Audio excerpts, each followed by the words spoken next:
Good morning. चलिए हम लोग फिर मिल रहे हैं। आज हम आपको व्याकरण पढ़ाऊंगी। आज का हमारा व्याकरण है। पिछले लेक्चर तक आप लोगों ने पार्ट 6 मेन बुक का पढ़ा और उसका प्रश्न उत्तर किया, और आज मैं फिर से व्याकरण में चल रही हूँ। व्याकरण का हमारा जो आज का पाठ है वह पाठ 5 है और इसका शीर्षक है संज्ञा। तो हमें आज पढ़ना है कि संज्ञा किसे कहते हैं, संज्ञा के कितने भेद होते हैं, संज्ञा की क्या परिभाषा होती है और संज्ञा को हम कैसे पहचानेंगे। तो सबसे पहले पाठ पढ़ने से पहले आप लोग अपनी अपनी किताब को देखिएगा। यहाँ पर कुछ शीर्षक, कुछ वाक्य दिया गया है। 3 दृश्य है और तीनों के अलग अलग वाक्य हैं, और तीनों को जो भी संज्ञा शब्द है उसको अलग से अलग कलर में लिखा गया है, उसका कलर चेंज किया गया है। जैसे हर्ष और ऋषभ दोनों सगे भाई हैं, तो हर्ष को भी ब्लू कलर से कर दिया है और ऋषभ को भी ब्लू कलर से कर दिया है, और दोनों सगे भाई हैं। यहाँ भाई को भी कलर चेंज कर दिया गया है, यानी इस वाक्य में 3 ठो संज्ञा है। फिर दूसरे वाक्य में कह रहा है कि हिरण मैदान में घास चरता है। यहाँ पर जो हिरण, मैदान और घास तीनों का रंग जो है सो बदल दिया गया है। बाकी ब्लैक है तो इसका कलर जो है सो ब्लू कर दिया गया है, यानी ये तीनों भी संज्ञा है, हिरण, मैदान और घास। फिर कह रहा है कि आम की मिठास किसे अच्छी नहीं लगती। आम और मिठास का रंग बदल गया है। आम और मिठास जिस कलर से लिखा गया है वह कुछ अलग कलर है, यानी इस वाक्य में भी आम और मिठास जो है सो संज्ञा है। तो इस प्रकार से आप संज्ञा को पहचान रहे हैं। अब मैं आपको संज्ञा की परिभाषा बता रही हूँ। संज्ञा कहते हैं नाम को, नाम वाले शब्द को, किसी भी नाम वाले शब्द को हम संज्ञा कहते हैं। अंग्रेजी में कहा जाता है कि noun is a naming word, यानी नाम वाले शब्द हमारे लिए संज्ञा होते हैं। संज्ञा की पहचान है कि जिस शब्द से किसी व्यक्ति, वस्तु, स्थान, स्थिति, अवस्था का बोध हो उसे हम संज्ञा कहते हैं। संज्ञा यानी जिस शब्द से किसी चीज को इंडिकेट करते हैं, किसी चीज को पहचानते हैं, वह हमारे लिए संज्ञा है। संज्ञा का मतलब होता है कि वह व्यक्ति का नाम हो, वस्तु का नाम हो, स्थान के नाम हो, झुंड के नाम हो, समूह के नाम हो, स्थिति का नाम हो, अवस्था को नाम हो, इस सब नाम को ही संज्ञा कहते हैं। जितने भी नाम वाले शब्द होते हैं उन्हें हम संज्ञा कहते हैं। यहाँ देखिए संज्ञा की परिभाषा क्या दिया गया है। कह रहे हैं किसी व्यक्ति, वस्तु, स्थान, जाति, दशा, भाव, स्थिति, अवस्था जो हम बोले हैं उसी को कह रहा है। स्थिति को दशा भी कहते हैं। तो स्थिति या भाव के नाम का बोध कराने वाले शब्द संज्ञा कहलाते हैं। यानी जिस शब्द से वाक्य में वे शब्द जिससे किसी व्यक्ति के नाम का, किसी वस्तु के नाम का, किसी जाति के नाम का, किसी का स्थिति, किसी के अवस्था का पता चले उसे हम संज्ञा कहते हैं। अब चलिए कह रहा है कि संज्ञा को, इसमें तो आपको 3 ही दिया है, ऐसे संज्ञा को 5 भागों में बांटा गया है। 5 दिया है। संज्ञा को 5 भागों में बांटा गया है।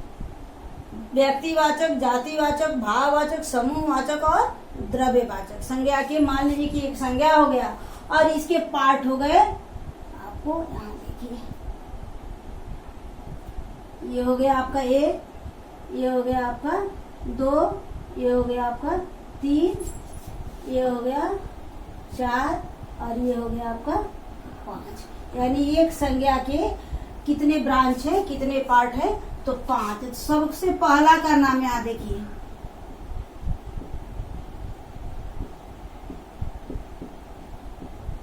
व्यक्तिवाचक। दूसरा का नाम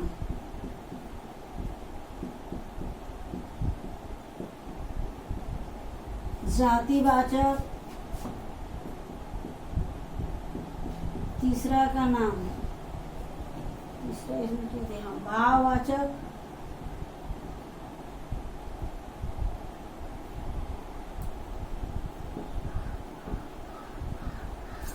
और चौथा का नाम समूहवाचक।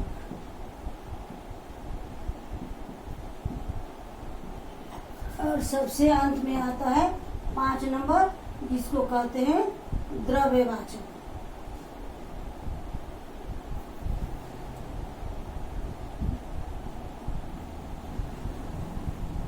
द्रव्यवाचक। तो इस प्रकार से ये हो गया आपका 4 नंबर, ये हो गया आपका 5 नंबर। तो संज्ञा को 5 भागों में बांटा गया है। आपसे पूछा जाए कि संज्ञा के कितने भेद होते हैं या संज्ञा को कितने भागों में बांटा गया है, तो इसका जवाब होगा 5 भागों में। और अब पूछा जाए कि इनके नाम क्या क्या हैं, कौन कौन हैं, तो आप सबसे पहले व्यक्तिवाचक, जातिवाचक, भाववाचक, समूहवाचक और द्रव्यवाचक। तो इस प्रकार से संज्ञा को 5 भागों में बांटा गया है। सबसे पहले व्यक्तिवाचक। अब हम अलग अलग से पांचों के बारे में जानेंगे कि व्यक्तिवाचक किसे कहते हैं। तो संज्ञा का वह रूप जिसे किसी खास व्यक्ति, खास वस्तु या खास स्थान के नाम का बोले, खास विशेष यानी पार्टिकुलर, एक ही शब्द के जिस रूप से किसी विशेष व्यक्ति, वस्तु, स्थान के नाम का बोध हो, उसे हम कहते हैं व्यक्तिवाचक संज्ञा। जैसे हम कहते हैं पटना, जैसे कहते हैं दिल्ली, जैसे ताजमहल, जैसे राम, गंगा, शंकर, विष्णु, यानी किसी एक नाम का बोध हो। जिस शब्द को बोलेंगे तो एक ही आदमी पर हमारा ध्यान जाएगा, उसे हम कहते हैं व्यक्तिवाचक संज्ञा। 2 नंबर में आता है जातिवाचक संज्ञा। 2 नंबर में जातिवाचक। तो कह रहा है कि शब्द के वे रूप जिस शब्द से, या दूसरे प्रकार से कहिए कि जिस शब्द से एक व्यक्ति, एक वस्तु, एक स्थान के नाम का बोध न होकर उसके पूरे जाति का बोध हो, एक का बोध न हो, किसका बोध हो, उसके पूरे जाति का। जैसे हम लड़का कह दिए तो लड़का शब्द हम बोलते हैं तो उसमें जितने भी लड़के हैं सारे लड़के आ जाते हैं। जैसे हम गाय कहते हैं तो सारी गायें आ जाती है। जैसे हम लड़की कहते हैं तो सारी लड़की, जैसे पुरुष कहते हैं तो सारे पुरुष, नदी कहते हैं तो सभी नदियां, शहर कहते हैं तो सारे शहर।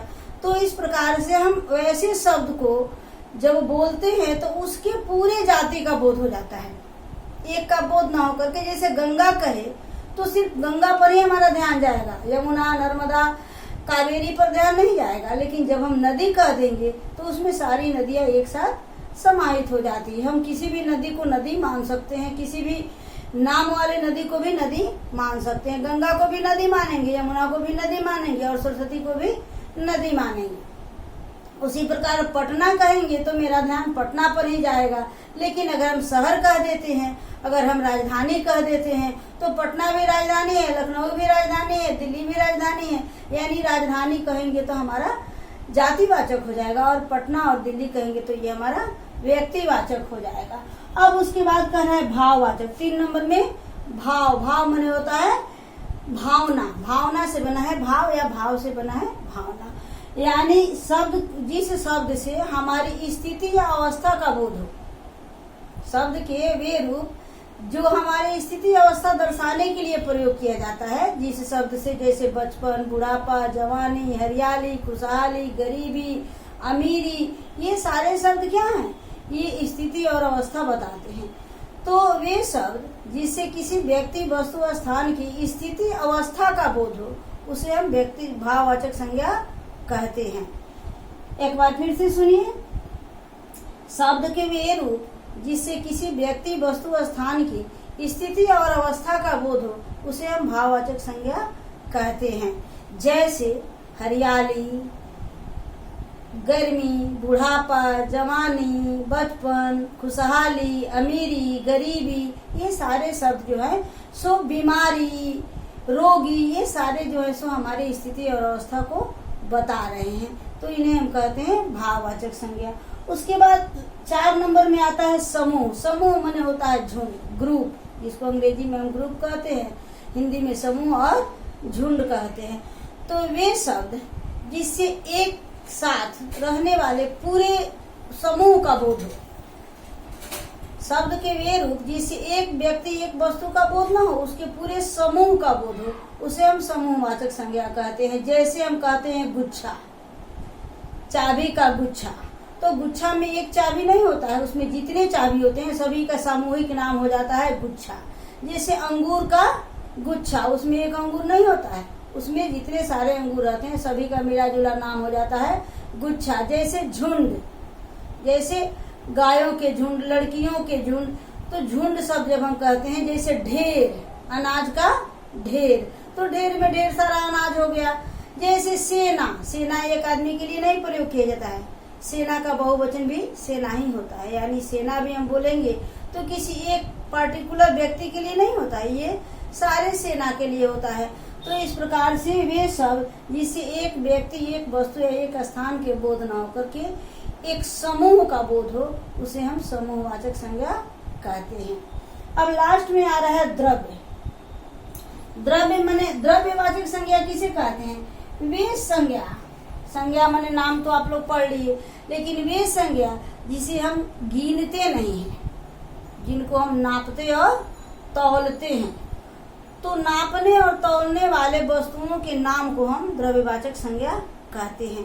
जैसे तेल, घी, दूध, पानी, लोहा, बालू, मिट्टी, ये जितने भी नाम हैं, ये जातिवाचक, व्यक्तिवाचक, भाववाचक और समूहवाचक में नहीं आते हैं, ये आते हैं द्रव्यवाचक में। जितने भी नाम वाले, जितने भी काउंटलेस नाम हैं, जो गिनने वाले नाम नहीं, जिनको हम काउंट नहीं करते हैं, गिनते नहीं हैं, उन नामों वाले संज्ञा को हम द्रव्यवाचक संज्ञा कहते हैं। जैसे हम कहते हैं 2 लीटर तेल, 5 लीटर दूध, 1 गिलास पानी।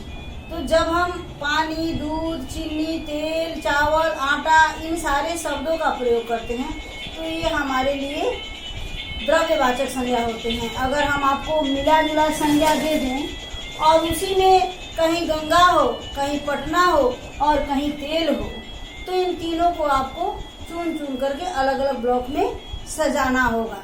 तीनों को पहचानिएगा। द्रव्यवाचक में वे संज्ञा शब्द आते हैं जिनको हम नापते और तौलते हैं। तो इस प्रकार से ये हमारे संज्ञा के 5 भेद हो गए।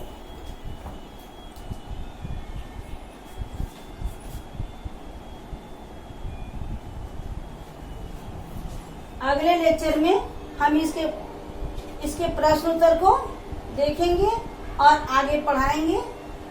तब तक के लिए आप लोग सुरक्षित रहें।